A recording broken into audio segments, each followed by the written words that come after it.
Welcome back to the Contrarians. Tonight we have a Patreon suggested topic, one of my favorite types, the thought exercise. Tonight's thought exercise is to pick 3 albums by your favorite artists, but it has to be the 6th album in their catalog. We're calling this the 666 episode. I think we're going to get a good variety of music here. We're going to go around the horn and see people's picks. And we are going to start with Pontus. Pontus, give us one of your picks for your... Yes, I will, absolutely. Just getting started, this is actually one artist I love, but it's a bit complicated because this artist released at least 80 records in his lifetime, or something like that. And in the beginning, Frank Zappa did have different monikers. He had Mothers of Invention and he had soul albums. So if you go with the Mothers moniker and the 6 albums by the Mothers, you have Freak Out in 1966, you have Absolutely Free in 1967, you have We're Only in It for the Money in 1968, you have Cruising the Rubin and the Jets 1968, you have Uncle Meat 1969, and then in 1970 you have Burnt Weenie Sandwich. This is a very interesting album because the album that went before it, Uncle Meat, is an album that introduces his love of chamber music, and the Mothers at the time had Ian Underwood and Art Tripp and all those people who could actually, and Ruth Underwood, who could actually play his more complicated stuff. But Burnt Weenie Sandwich is called that because it's sandwiched between, it starts and ends with 2 songs, which is doo-wop pastiches. It's White Port and Lemon Juice and Valerie. And I think those are covers. And in between, there's a lot of sort of this chamber music that I would recommend. For instance, there is this long piece on side 2 called the Little Red House I Used to Live In. You have Holiday in Berlin. You have Igor's Boogie. You have all these, and it flows very well together. But if you take all Frank Zappa albums into consideration, you also put Lumpy Gravy into the mix, and then you end up with a 6th album called Uncle Meat, which is actually a soundtrack to a film that never was. So Uncle Meat is absolutely stunning piece of work with lots of complicated music. You have King Kong, which is side 4 of the album. You have all these little pieces called Dog Breath and all that, and spoken word stuff. You have doo-wop called The Air. So that's how you, and it's a double album, and it's got even worse on CD because it was expended. So it's a matter of how you choose it. If you choose the whole Frank Zappa album catalog, it's Uncle Meat. If it's just the Mothers, you get Burnt Weenie Sandwich. You can't go wrong with none of them. Okay, very good. Well, we'll take that. We get to make our own rules. I found that I frequently had to kind of decide what counted and what didn't as I went through the catalog as well. So we'll get back to that when we reach that point. So let's move on to Mr. Peter Jones. Peter, I know you've got thoughts. Let us hear them. I do.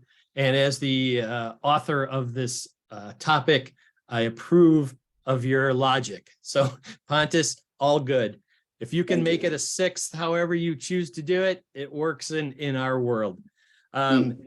So there were obviously a lot of choices here, and I just went things that just have lasted the length of time and have really made a long and lasting impression on me. So the first one is the 6th release from one of my favorite artists of all time, and one that's been talked about a lot. We have, whoops, let me get my glare out of there. We've got Angry Machines from the Mighty Dio. There's a lot that's different about this record, and it's been Strange talked about. Highways. Oh, what did I just say? You said Angry Machines. Oh, I'm sorry. Yeah, see, look at that. See, I'm 60, so I'm even, older than you. So I'm, Strange Highways, as it says right there. But a lot of things happened when this album came out. A lot of changes. We had the quote prime era, and then we had a complete lineup change that I happened to see and was good live. I didn't mind Lock Up the Wolves, but all of a sudden we've got a new guitarist, and this really worked for me on a whole lot of levels. Reed knows how much I love this record. I think Tracy G is wholly underrated. He's a tremendous rhythm player, maybe the strongest rhythm player that Ronnie had in his bands. Doug Aldridge is obviously really strong, but solo-wise, he was different. He played differently, but this is a very heavy and very mature and dark and powerful album. I think the whole string of the first, holy smoke, seven or eight songs is just strength to strength to strength.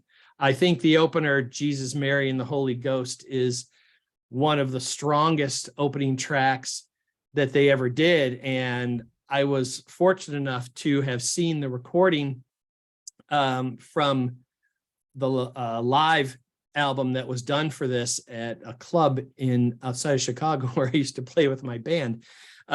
So seeing this lineup was exceptionally enjoyable. They were so heavy. And of course, Vinny Appice is one of my favorite drummers of all time. And I think he is the master of the slow, but the intense and the powerful. He leaves so much space.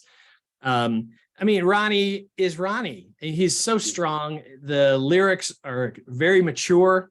They're very thought-provoking. There are a lot of questions and probing of some large topics, a lot of religion in here.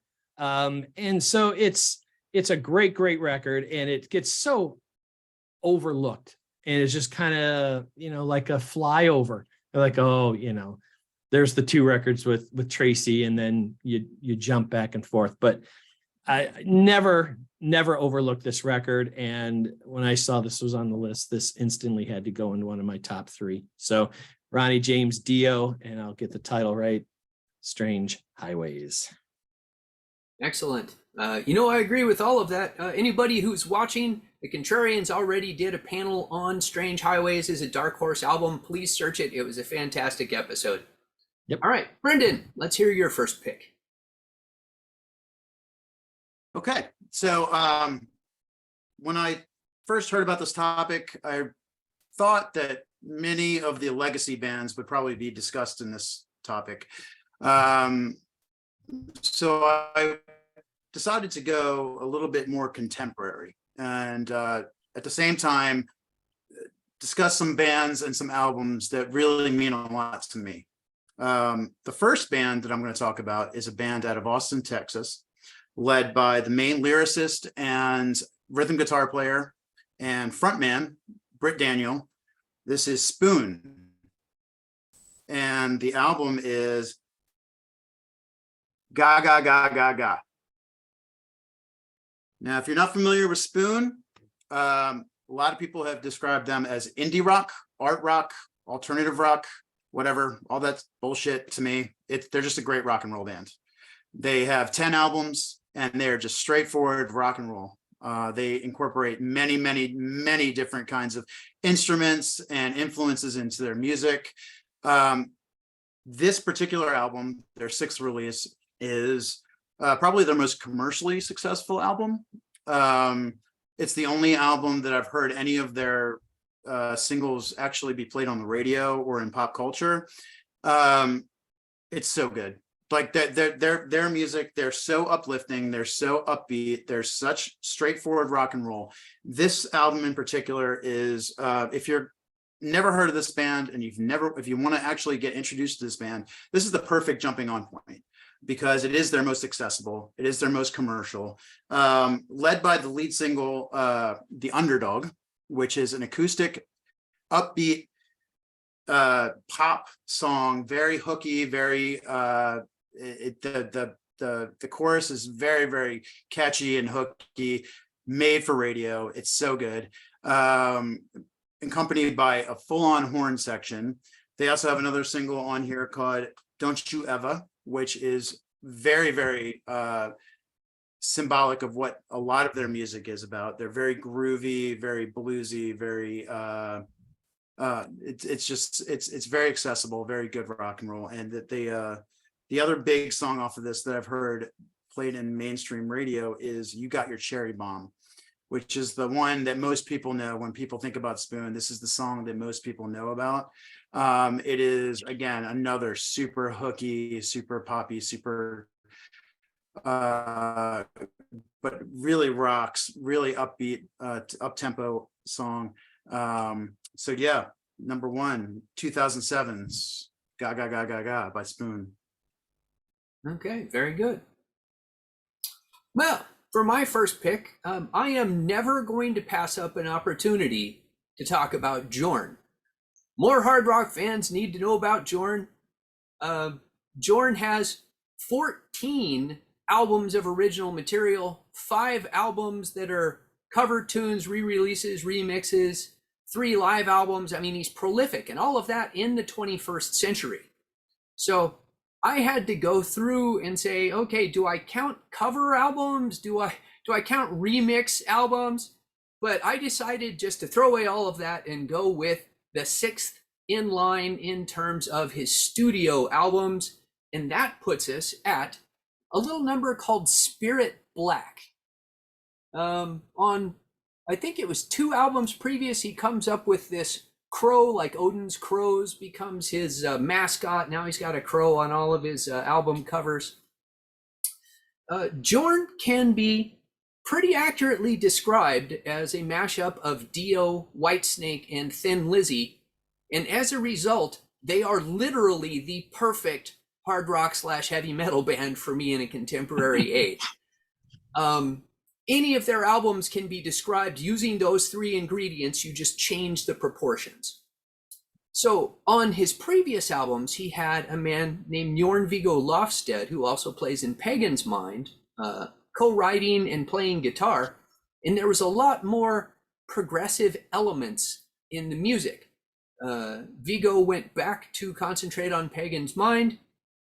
Jorn made this album with a man named Tore Moren, and another guitarist named Jimmy Iverson, and he gave himself a mandate to produce a more straight ahead, as he put it, less experimental album, although I think you'd be hard pressed to call anything Jorn did experimental. And as a result, this is the album on which not only does it have the most Dio-esque song in the opener, which is Spirit Black, it is the most Thin Lizzy-esque of his albums. It's straight ahead hard rock. And that's before you even get to, he does a pretty faithful cover of The Sun Goes Down from Thunder and Lightning. And absolutely kills it. The album sounds gorgeous. You can hear all of the instruments. Jorn has an amazing voice.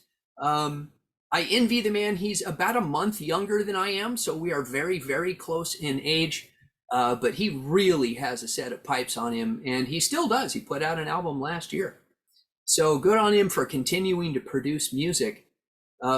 If you like any of those 3 ingredients, Dio, Whitesnake, and Thin Lizzy, you can't go wrong with any Jorn album. I'm particularly fond of this one.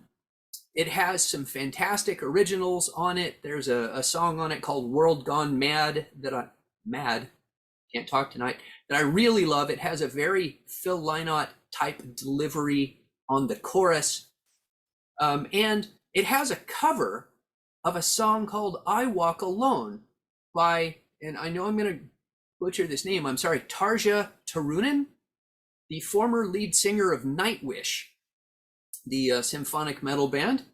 I was never a Nightwish fan, so I'm not really familiar with Tarja's output, but I went and watched the video of I Walk Alone on YouTube. It has over 7 million views. So clearly it was a very popular song. For a woman who fronted a symphonic metal band, her vocal delivery was not a surprise to me. It's very straight. It's very operatic. It's very on the beat. Whereas Jorn produces a much more hard rock vocal. There's more swing to it. He syncopates some things. It's not cold. He puts a lot more emotion into it. And frankly, I enjoy it a lot more. Although I doubt, I mean, I don't mean this as an insult, but if you added up all the views on all of his videos, it's probably not 7 million. Let's just leave it at that. But more people need to discover Jorn. Like I said, he's got a huge catalog. This is a fantastic album. If you like your hard rock and metal more straight ahead and less proggy, I'm not going to say experimental. Spirit Black. That's an extremely catchy cover too. Oh yeah. I mean, yeah, that just absolutely grabs your eyes. I really should have looked up whoever did these covers. I'm doing him a disservice. I'm sure it's on Wikipedia. Cool. All right, Pontus, number 2, sir. My number 2 is I think I grabbed this one. Gentle Giant. This British quirky proggy band that started in 1970 and ended in 1980. So we have Gentle Giant from 1970, Acquiring the Taste, 1971, 2 albums from 1972. We have Free Friends and we have Octopus. And then we have In a Glass House from 1973. In 1974, we do get one of the masterpieces called The Power and the Glory. Quite a political album based on, I think, the Watergate scandal and also a lot of things happening in England at the time about people, politicians, how the power and the your status sort of grabs you and really manipulates you. And it's a very proggy album. You get violin and you get your flutes and all that and percussion. There's a percussion piece called So Sincere, and you get lots of great vocals. But you also get this sort of, here they become very funky, in a sense. There's a great bass playing from Ray Shulman, who recently passed. And there's a lot of songs like Playing the Game, The Face, Valedictory, and things like that. And it's so good. And it's actually quite accessible for being a Gentle Giant album. So I highly recommend people listening to The Power and the Glory from 1974. Excellent. Okay, Peter, let's hear your number 2 pick, sir. All right. Number 2 is from a band that has always been such a head scratch for me as to why they didn't manifest a larger following, most specifically here in North America. Not unlike Thin Lizzy, although Thin Lizzy has a much larger recognition and popularity, they seem to kind of be a 1 or 2 song wonder. And they both came from the same record back in 1981. But this is a band that goes back to 1978 for their first release. And it's the other Canadian prog band, and that's Saga. And this is the album Behavior. I absolutely love this band, and for a multitude of reasons. They, from the very beginning, their debut might be my favorite, although I think Behavior sometimes edges it out. They are melodic. They are unbelievably talented, and they've got unbelievable chops and technical facility. Their albums are well produced from the very beginning and just kept getting better. But it's their songwriting that has always been precise. It doesn't have filler. It's not self-indulgent. It doesn't turn off those who, get into the people who like to play notes and chops for the sake of it. And that's sometimes the knock on progressive music, is that, yeah, their technique and everything's great. Where's the song? What am I grabbing onto? And that seemed to come into play in 81 when Worlds Apart came out.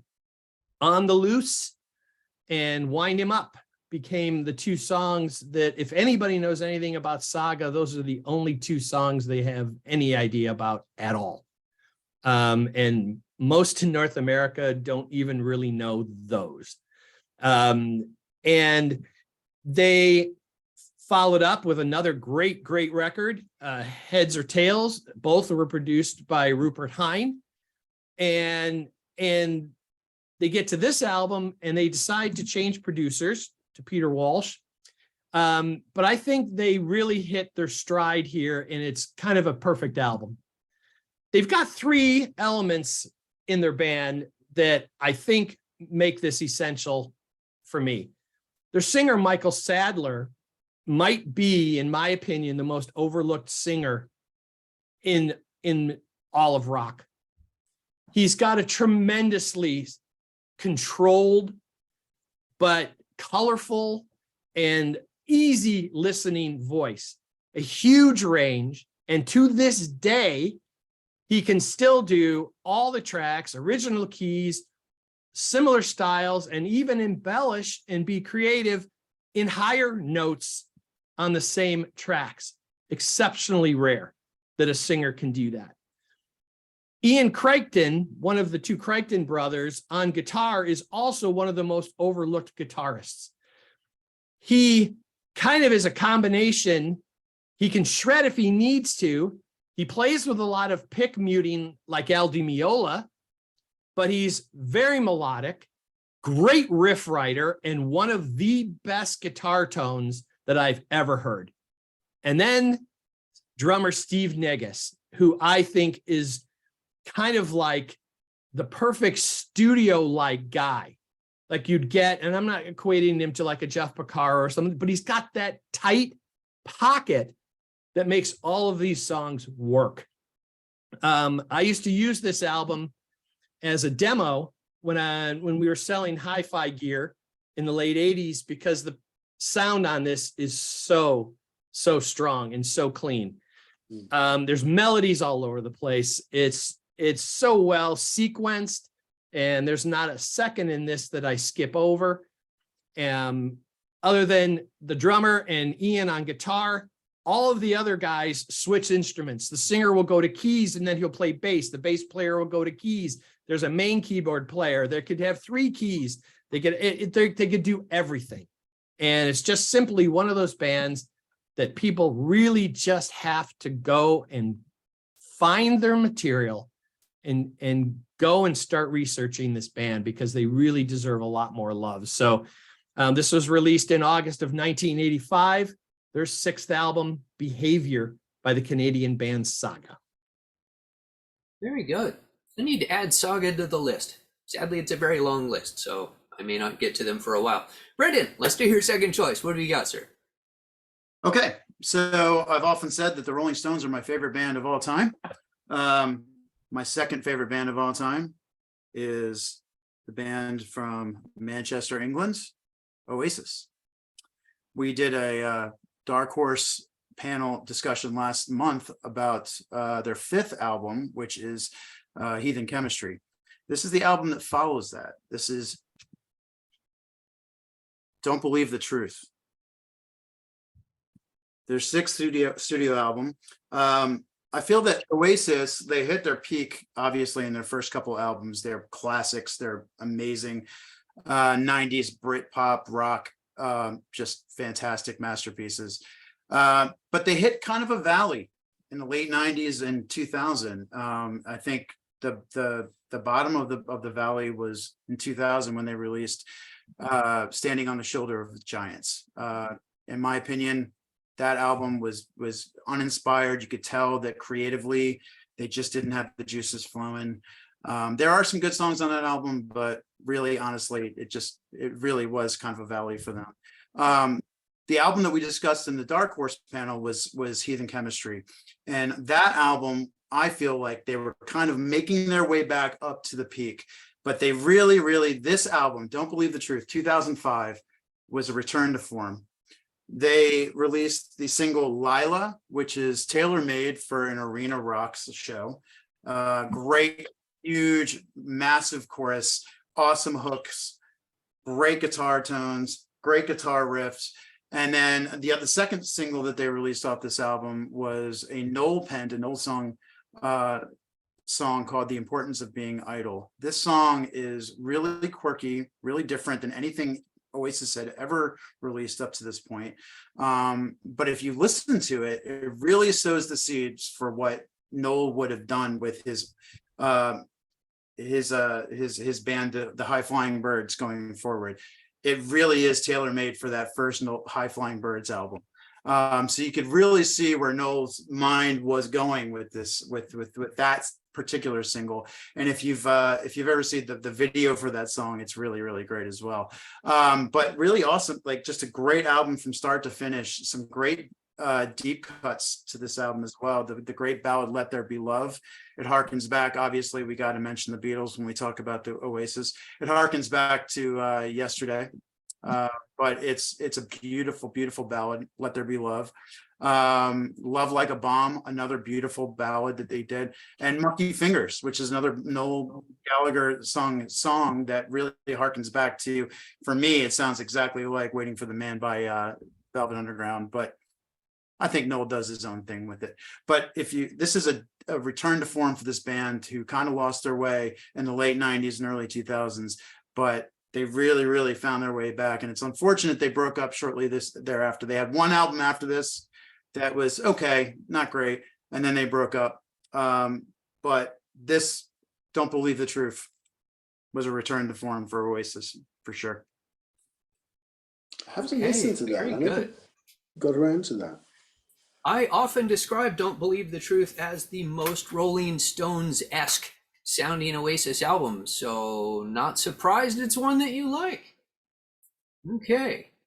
All right, well, for my next selection, I'm sticking strictly in the world of heavy metal. Now, I've said on other videos that until 2012, really from 1980 until 2012, I listened to nothing but heavy metal. And I consider the perfect heavy metal band to be a band that I don't think gets enough love, and I don't get much of a chance to talk about because I mostly listen to rock now. But that band is Nevermore. And their 6th album is called This Godless Endeavor. Talk about album covers. The general fan consensus is that's Lydia from the Psalm of Lydia, one of these songs. You can tell from the heads on spikes behind her that Lydia is not a nice girl. So Nevermore was born in 1992 out of the ashes of Sanctuary. Sanctuary never really made it above the level of a cult band from Seattle. They got a little bit of national exposure with their first album. Although those first 2 albums are well loved. But then 1992, of course, you have the Nirvana bomb and grunge. The legend is that the record company wanted Sanctuary to go grunge, and the singer Warrell Dane and bass player Jim Shepard wanted to stay metal, so they split off and they formed Nevermore. It took them 2 years to get a record out. Interestingly, when I met my wife, she used to subscribe to this video service. Every month you would get a videotape. Yes, videotape. In a magazine that would have, like, I think 10 music videos on it in a magazine with a description of the music videos. And when we started dating, she switched from pop to getting heavy metal because she didn't know much about heavy metal. And one of the albums had the first video from Nevermore. And that's how I discovered that band. I describe them as intermittent geniuses because I like every other Nevermore album. I think their first album is fascinating. It's absolutely nothing like anything else on the market, which can be a pro or con, right? You listen to it and you go, what exactly am I listening to here? Jeff Loomis, their guitar player, is an absolute monster. Worrell Dane is a unique singer. He's naturally a baritone, but he has a 4-octave range. I always make fun of people when they want to big up singers in their bands. You will often hear people say, oh, this singer is classically trained. And I say, what exactly do you think that means? Because there are no vocals in classic music, right? I mean, hopefully classical music, it's strictly instrumental. So classically trained mean they took voice lessons. But Worrell Dane did study opera, and he has a 4-octave range. And he's not afraid to use the higher end of it in some of his songs. But he also just snarls and he talks very venomously. He was a very angry man. He had a lot of demons, unfortunately, a lot of substance abuse demons. Nevermore put out 7 albums. They broke up in 2011, and Worrell Dane died of a heart attack in 2017. I think he was 51 years old, in his early 50s anyway. So there will never be another Nevermore album, but their best album unquestionably is this Godless Endeavor. I consider it one of the perfect heavy metal albums of all time. It was the first album that I can remember being told it was produced by Andee Sneap. Andee now produces everything, it seems like, although he may be most famous for doing Judas Priest. But it sounds immaculate. Nevermore at the time were playing down-tuned 7-string guitars, and despite that, you can hear every note, even when they're playing 100 miles an hour, and there is some jaw-dropping shredding on this album. It was the one album they made with Steve Smythe. I'm presuming he pronounces it Smythe because that's what another lead singer of a band he was in called it, S-M-Y-T-H. And Steve was a great addition to the band. I wish he'd stuck around longer. The songs range from short and angry to epic. Again, Worrell sings pretty much everywhere inside that 4-octave range. It's about his anger at society, at God, at his own addictions. Worrell wrote a lot of very believable lyrics about his addictions. And as a lyricist, he was inspired by the Doors and by Simon and Garfunkel. His lyrics can be surreal and, again, intermittently brilliant because he'll mix in the very same song these amazing thought-provoking lyrics with just absolute drivel. And I choose to think of that in terms of Zen. It's the imperfection that demonstrates the perfection of the rest of it.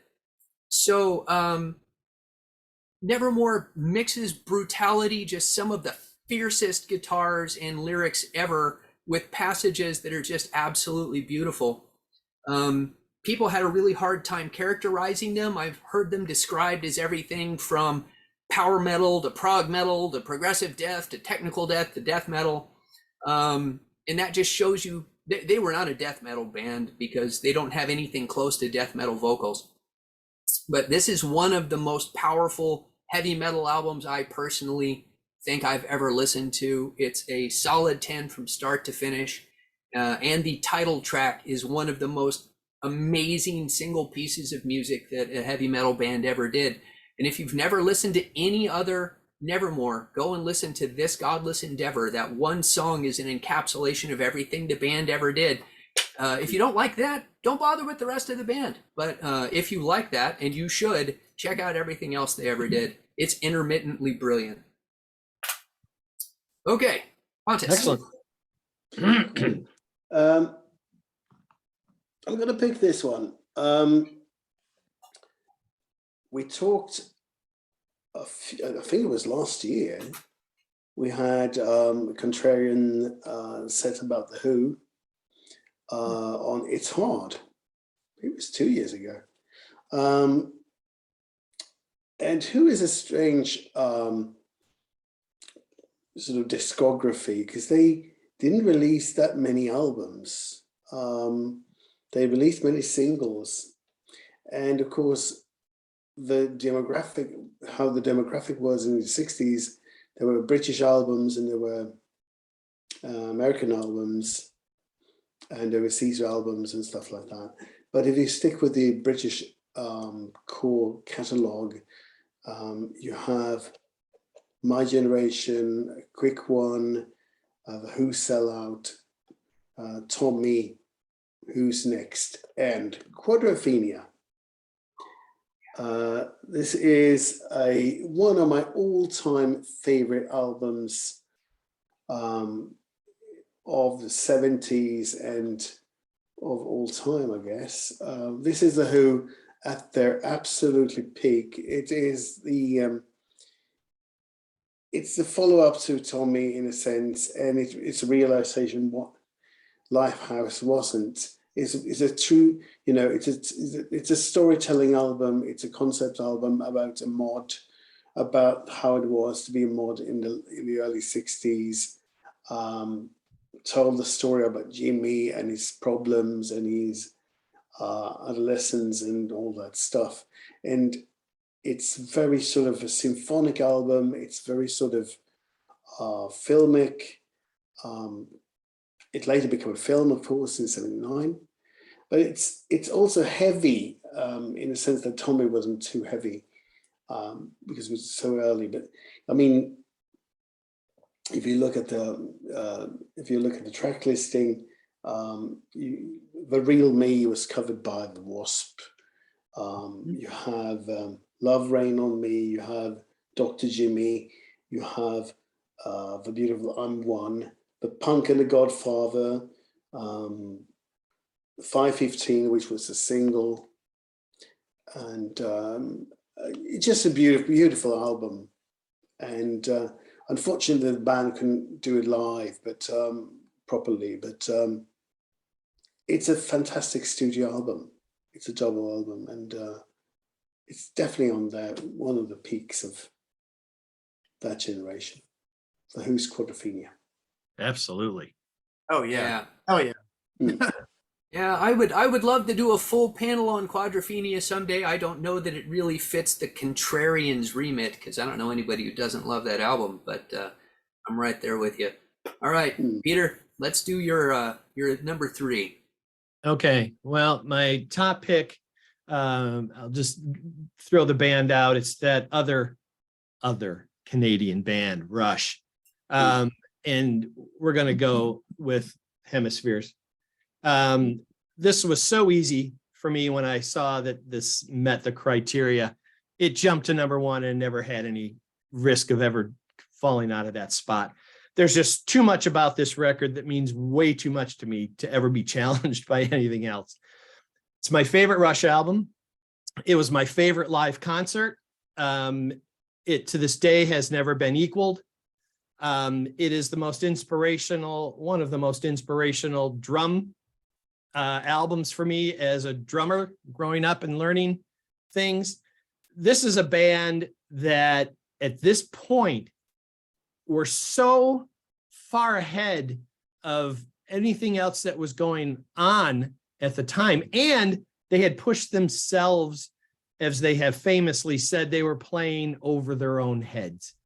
They were playing things that they weren't sure they were going to be able to reproduce. But obviously they did in a spectacular fashion. This is a peak album and a transitional album, and a lot of Rush records are like that. It has a carryover period from the early heavy prog era. It's got another whole side epic. We're at part 2 of Cygnus X1, book 2, Hemispheres. It's the whole side. It's just one, the word epic has no greater definition than a track like that. It's just unbelievably complex, but it's very interesting, still exceptionally melodic. It's very accessible. And the thing that happens with this record that sometimes gets overlooked, and they say, well, Permanent Waves is when they started to shorten things up and tighten up their compositions. I disagree, because when you get to side 2, I think the real unheralded gems of this over time are Circumstances and The Trees. These are two songs. One's 340, the other's 446. These are not long songs, but yet they contain incredible amounts of technical playing, creativity, theme, visuals, lyric interpretation, and those two tracks are carryovers into your Spirit of Radios and Free Wills and things that happen on the next record.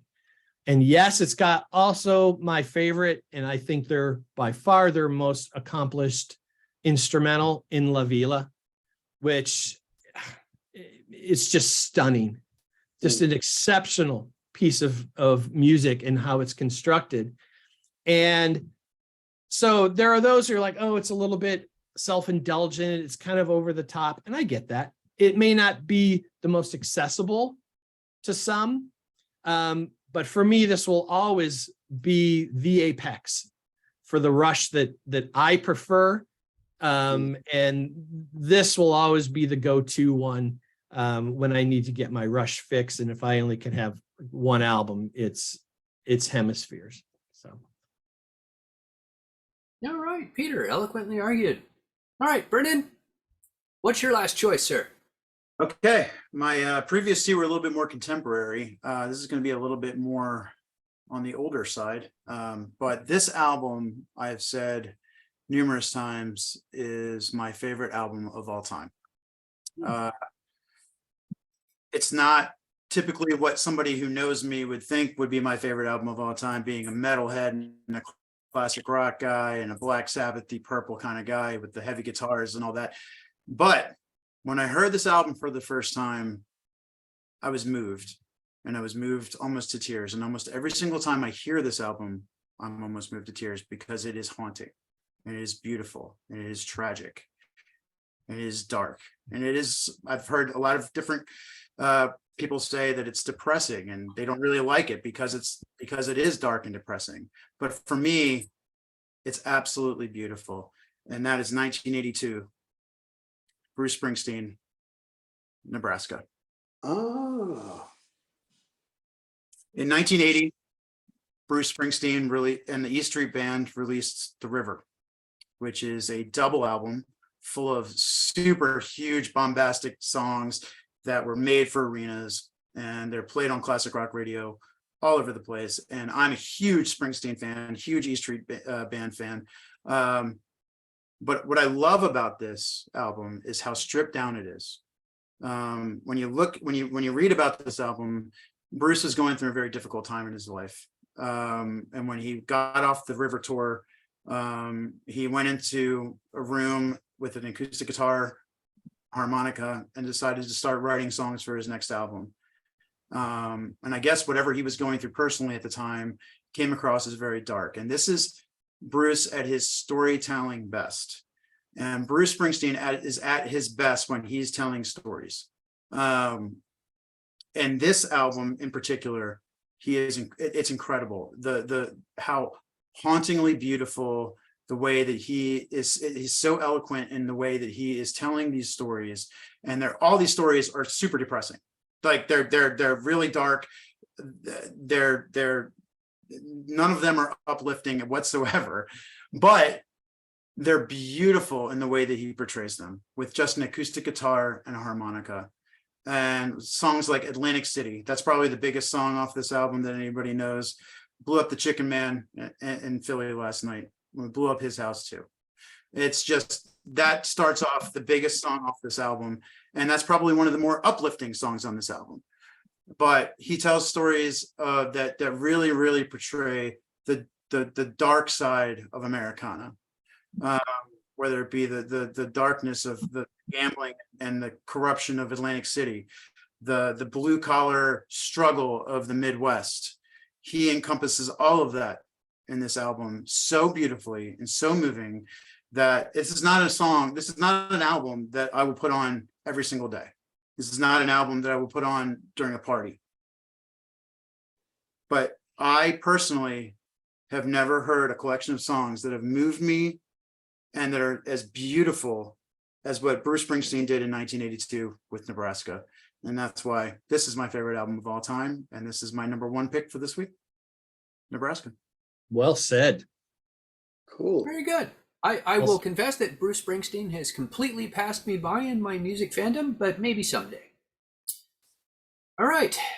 Finally, for my pick, I realized I keep discovering that I only possess this album digitally, and I never think to print off album covers like Peter does.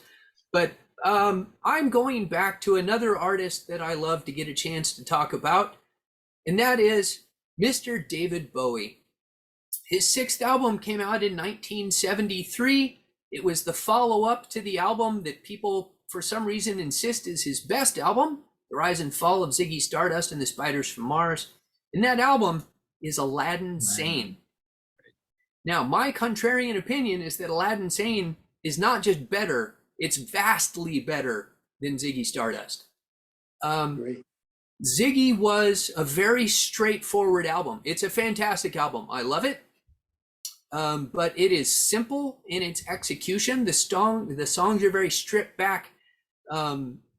Aladdin Sane moved him out of that straight ahead glam rock, which now that was what it took to make him a star. So I'm not throwing stones at that. And I love that album. But Aladdin Sane moves him back into art rock, which was where his heart was. And what he needed to go from straight glam to art rock was avant-garde jazz pianist Mike Garson. Mike is the secret ingredient in the stew. Just listen to the solo he does on the song Aladdin Sane. It's an insane solo. It's all over the map. I don't know how he reproduces that live. Apparently it was after he tried doing just a bluesy solo and he tried doing a swing solo, and Bowie apparently told him, I hired you because you were an avant-garde pianist. Do what you do. So he plays this wild avant-garde solo, and in doing that transforms this album into something completely different. Bowie had been on the road in America. He both loved and loathed America. In the early 70s, America was a very rough place. Bowie didn't like to fly, so he was taking the train and the bus from location to location. And it had a profound impact on his psyche, apparently mixed with the drugs. Each of the tracks on Aladdin Sane can be linked to a location, either a location that inspired him or the location where it was written. Like he wrote Drive-In Saturday, possibly my favorite song on the album because it's so bizarre. While he was on the train between Seattle and Phoenix, Arizona, and he saw these giant industrial domes, and he thought that that must be some sort of government conspiracy site, like fallout shelter domes in case of a nuclear attack. So he wrote this weird song about after the nuclear war when people couldn't have sex anymore, so they had to watch movies to teach them how to do it. It's just a bizarre album. It has some fantastic guitar playing. I think that Mick Ronson's playing on Aladdin Sane blows his playing on Ziggy Stardust out of the water. It's so good. It's so outside. And that's probably because he was pushed by the addition of these jazzier elements. Not just Mike Garson, but there were also two saxophone players prominently featured on the album. I'm doing them a vast disservice by not remembering their names. I'm sorry, guys. They're in Wikipedia. I will say this album has an incredibly extensive Wikipedia entry. It's got an entry for every song on the album. I think that every song on it is an absolute banger. It's got some really weird lyrics. It has some very interesting and moving lyrics that don't sound that interesting to begin with. But then you run into, there's this couplet in the song Time, where he says, time in quaaludes and red wine, demanding Billy Dolls and other friends of mine, take your time. Billy Dolls referred to Billy Murcia, the drummer of the New York Dolls, who had died the year before in a heroin incident. So that's actually quite a moving lyric. And Bowie delivered it in concert like he was a Broadway diva. And I always thought, how was he not bawling his eyes out singing that? I think that possibly The weakest song on the album is the cover of Let's Spend the Night Together. I don't think it was necessary, but it's a song that Bowie did live, and he records it on the album exactly as he performs it live. This very up-tempo cabaret number, not a whole lot of relation to the way the Stones envisioned that song. Oh, and I loved this. Mike Garson described his piano part in the song Time as, I had to copy this quote, the old stride piano style from the 20s, and I mixed it with avant-garde jazz styles, plus it had the element of show music, plus it was very European. So let that be your description of the album. Believe it or not, all of that actually makes sense if you listen to the album. So I know Ziggy is a much easier album to get into. It's much more accessible, but I think Aladdin Sane is the superior product, and it will remain quite arguably my favorite Bowie. I'll probably fight for at least 6 Bowie albums as being my favorite Bowie album, but tonight it's Aladdin Sane. Excellent. Okay, gentlemen, we went through that in pretty good time. So let us, I actually don't have any honorable mentions. I only prepared 3 albums in any detail. I'll just say certainly Strange Highways, Iron Maiden Somewhere in Time, and I'll go to the mat for Quadrophenia as the Who's crowning artistic statement. What an album that is. Pontus, do you have any honorable mentions? I do have. Let's stick with the 60s.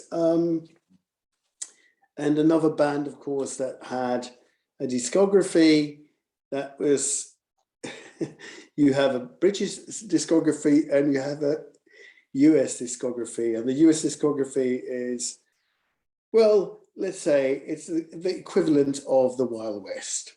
But I stick with, since it's a British band, I stick with the British releases. So we have Please Please Me in 1963, with the Beatles, 1963, A Hard Day's Night, 1964, Beatles for Sale, 1964, Help, 1965, and we have Rubber Soul in 1965 in December. And if you read any of Mark Lewisohn's book on Beatles, I read the recording sessions book, and it tells a story about his album. This was very rushed, and it's considered one of the best albums of its time, and by many a peak album, and the first real sort of cohesive album they did. But it was very rushed. They didn't have much music, and they had to revive, let's say, Wait from Help to finish off the album. But what songs are they? I mean, Drive My Car, Norwegian Wood, Michelle, you have Girl, you have I'm Looking Through You, which is a deep cut, which I absolutely love. Think for Yourself, Of a Word, Run for Your Life, and If I Needed Someone, which is George's first great song, I guess, that really really travels down the line. So, and you have, of course, a single to that. You have We Can Work It Out and Day Tripper. So that is, and it didn't appear in the British album. And of course, the American equivalent to Rubber Soul had more acoustic sounds to it, because it opens with I've Just Seen a Face, which is on the British sort of Help album. But this is very much influenced by Stax in 1965. It's just a masterpiece for its own sake. Okay, well, Very cool. I'm Can't not go wrong going to with Rubber dispute it. Soul. Sorry? Can't go wrong with Rubber Soul. No, absolutely. Okay, And- Peter, I know you've got to, oh, I'm sorry, Pontus, keep going, sir. Go on, Peter. I'll leave it to him. Okay. Great choice. Yeah. Again, you can't, it's a seminal record. I'll just do quick covers. I can't believe I leave this one out, but Something's Gotta Go Below 3. metal, Pink Floyd. Yeah. Echoes may be the most important track Pink Floyd ever did. Masterpiece, Billion Dollar Oh, yeah. Babies, Alice Cooper in their absolute prime. I have to include Machine Head, just a spectacular record. And this one, with a huge disclaimer, the UK version only, not the US version. I don't like John Sykes. This is stunning. And of course, you know, and the other one I didn't print out that I have to mention is I've got to mention Purple Rain. It's just one of the most spectacular records ever made. And it still inspires me when I listen to it today. It's just brilliant. Yeah. Peter, would you say that John Sykes winds you up? What is it? What? Yes, he does. He does. Wonderful. Brendan. Okay, I don't really have any notes about any of these albums that I prepared before this, but I'm just going to list a bunch of them. Obviously, Iron Maiden, Somewhere in Time. Like I said, my picks were a little bit contemporary. I wanted to go a little bit against what I normally would go with, but here's my wheelhouse right here. Iron Maiden, Somewhere in Time. David Bowie, Aladdin Sane. Black Sabbath, Sabotage. Absolutely. Absolutely. I believe that wasn't mentioned up to this point. Led Zeppelin, Physical Graffiti. Yeah. Yeah, that's all I got right now. Oh, another contemporary album, Echo, Silence, Patience and Grace by Foo Fighters. Yeah. I think there's a couple in the metal world. There's British Steel is out there. And another one that I don't think gets nearly enough love, Metal Heart from Accept. Oh, of course, Accept. I think it's just it's a spectacular record. It's a great album. And another one, Divine Intervention by Slayer. Let me just real quick, earlier we had somebody who couldn't make it, but he did send in his list. Oh, cool. And this is from John the Music Nut. And he actually, this is what sparked my memory. He had Accept, Metal Heart, Thin Lizzy, Jailbreak, and Herbie Hancock's Speak Like a Child. Speak Like a Child, yeah. Yeah. So good. we'll just we'll keep those as honorable mentions. All right, everybody, that's going to do it for us. Thank you for joining us for this episode of The Contrarians. 666, we're calling this episode. It's fun to dissect your music collection and decide sometimes by very specific criteria which music you're going to keep and which music you're not. So join us for the next show. It'll be coming up soon. I don't know when. Check out the Patreon situation and all that. We appreciate you watching, and we'll see you real soon. Good night.